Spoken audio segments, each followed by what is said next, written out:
Good evening, praise Lord. Welcome to this video. மன்னித்து ஆறுதல் செய்ய வேண்டும் அப்படின்னு பவுல் சொல்கிறார் இல்லையா.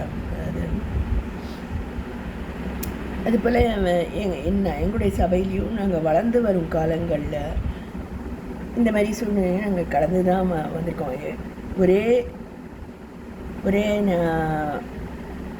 ஒரே வருஷத்துலையோ இல்லை அப்படி நாங்கள் உடனே நாங்கள் ப்ரொமோட் ஆகிடலை. எங்களுக்கு எல்டர்ஸ் இருந்தாங்க. இதில் ஒருத்தர் எங்கள் கல்லூரியிலேயே அவர் இருந்தார். அதாவது எங்களை கிட்டேருந்து பார்க்கக்கூடிய வாட்ச் பண்ணக்கூடிய சூழ்நிலையில் இருந்தார். அவர் சபை மூப்பர். அவர் சில சமயம் சர்ச்சுக்கு அலட்சியமாக நான் இருந்திருக்கேன், போகாமல். அலட்சியம்னு சொல்லலாம், இல்லை எக்ஸாம் ஃபியர் ஏதேதோ காரணத்தினால நான் போகாமல் இருந்திருக்கேன். அப்போ அவர்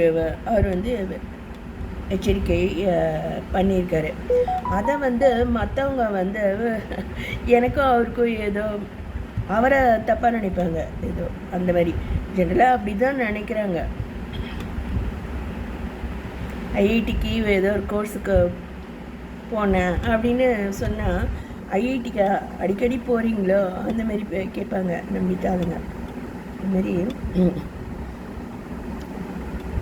அதுமாரி அந்த எல்டர் இன்னொரு தடவை கூட என்னை காப்பாற்றிருக்காரு. அதை வேறு ஒரு வீடியோவில் நான் சொன்னேன். அதை யுத்தம் நடக்குது இல்லையா, அது அப்போ இருந்தே நான் நடந்து தான் வருது என்னோடய லைஃப்பில். பார்த்திங்கன்னா நான்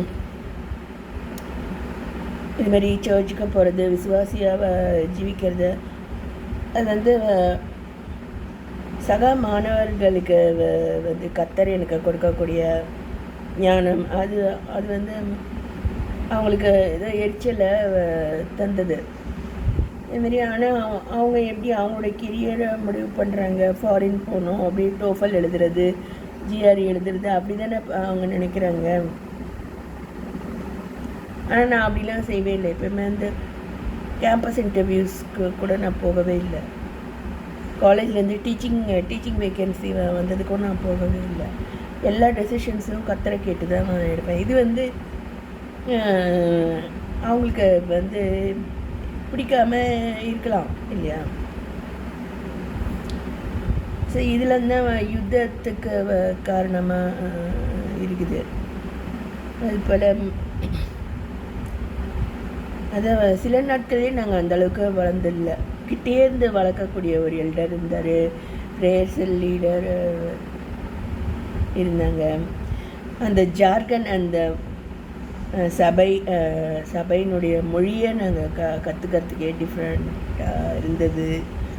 அது போல் நிறைய பேருக்கு அது தெரியல பாருங்கள். சபைங்கிறது தான் எருசலேம் அப்படின்னு தெரியாமல் எருசலேம் பட்டணத்துக்கே போகிறாங்க. இஸ்ரேல் நாட்டுக்கு ஃபிசிக்கலாக போய் விசிட் பண்ணோம் அப்படிலாம் லேக்காரங்களே சொல்கிறத நம்ம பார்க்கலாம். அது போல் அது ஒரு ஜார்கன், சியோன் குமாரத்தி இல்லை எருசலேம் குமாரத்தி அப்படின்னா அந்த ஒரு விசுவாசியை தான் அது குறிக்குது. அது போல் அங்கே அங்கேயும் யுத்த பயிற்சி தான் நாங்கள் பெற்றோம். அது முக்கியமாக இப்போ நம்ம எதிர்ப்பாளினரோட நம்ம பேசுகிறோம் சொல்கிறோம் அப்படின்னு அவங்கள மேரேஜ் பண்ணிக்க போகிறோம் அப்படின்னு தான் ஜனங்க நினைக்கிறாங்க, எதிர்பார்க்குறாங்க. வேறு சிந்தனை இருக்கிறதே இல்லை. மோஸ்ட்லி அப்படி தான் இருக்குது. அதில் நமக்கு ஒரு விஷன் இருக்கலாம், நமக்கு ஒரு மிஷன் இருக்கலாம். கர்த்தர் ஏதோ ஒரு காரணத்துக்காக சாட்சியாக அந்த இடத்துல நம்மளை கொண்டு போய் வச்சிருக்கிறாரு அப்படிங்கிற தரிசனம் எனக்கு இருந்தது. ஆனால் நான் யார் கூடயாவது பேசினாலே அவங்க கூட நான் போயிடுவேன். அவங்க தான் எனக்கு அடுத்த லைஃப் பார்ட்னர் அப்படின்ற அளவுக்கு பேசுகிற ஜனங்கள் தான் நிறைய பேர் இருக்காங்க. அல்லது சோதிக்கிற ஜனங்க இப்படி தான் அப்படி அந்த அளவுக்கு நினைக்கிறாங்க. ஸ்டூடெண்ட்ஸோட போயிடுவாங்க, கார் டிரைவரோட போயிடுவாங்க, என்னெல்லாம் சொல்கிறாங்க தெரியுங்களா. நாங்கள் எங்கள் சின்ன வயசில் ஒரு சாங் மாதிரி பண்ணுவோம், சொல்லிக்கோ சொம்பு எட்ட மாட்டிக்கோன்னு. அது போல் மற்றவங்க பேச்சுக்கெல்லாம் நம்ம கவனம் கொடுத்துட்ருந்தா நம்ம பிழைக்கவே முடியாது, இந்த யுத்தத்துலேயும் நம்ம ஜெயிக்க முடியாது. அதில் ஒரு லீடர் வந்து சொல்வார், நீங்கள் அந்த ராஜாக்கள் புத்தகத்தை அதிகமாக வாசிக்கணும் அப்படின்ட்டு. கடைசியில் நாங்கள் ஒப்பு கொடுத்தோம் பாருங்கள். அப்போ ரொம்ப வருத்தப்பட்டனாலாம் இந்த பாவ பாரம் அழுத்தம் போது கர்த்தர் கண்டிக்கிறார் பார்த்திங்களா. அப்போ நமக்கு ரொம்ப கஷ்டமாக இருக்கும். அப்புறம் அவரே தேற்றுறவாளன்னா தேற்றுறாரு. அப்போ மற்ற எல்டர்ஸ், எங்கள் பாஸ்டர், அவங்க மனைவி எல்லாம் அப்படிலாம் இல்லை, நீங்கள் எல்லோரும் ஒரே கொஞ்ச நாளில் வளர்ந்து வரல, இவங்கெல்லாம் வளர்கிறதுக்கு எவ்வளோ நாள் ஆச்சு. ஒரு 5-6 பேர் நல்லா வளர்ந்த எல்டர்ஸ் அங்கே இருந்தாங்க. அவங்கெல்லாம் வளர்ந்து வர்றதுக்கு ரொம்ப நாள் ஆச்சு, முதல்ல அப்படியெல்லாம் இல்லை அப்படின்னு அவங்க எங்களை தேற்றுவாங்க. முக்கியமாக நான் ஒன்று மட்டும் சொல்ல விரும்புகிறேன். ஒரு எல்டர் எங்கள் கல்லூரியிலே இருந்தார் பார்த்திங்களா. அவர் வந்து நியூஸ் பேப்பரு வாசிப்பாராம், இந்து பேப்பர் வாசிக்கும் போது அவருடைய ஏதோ ஒரு சிந்தனைகளில் பரிசுத்த குலைச்சல்கள் இருந்ததாம். அப்போது வந்து யாரோ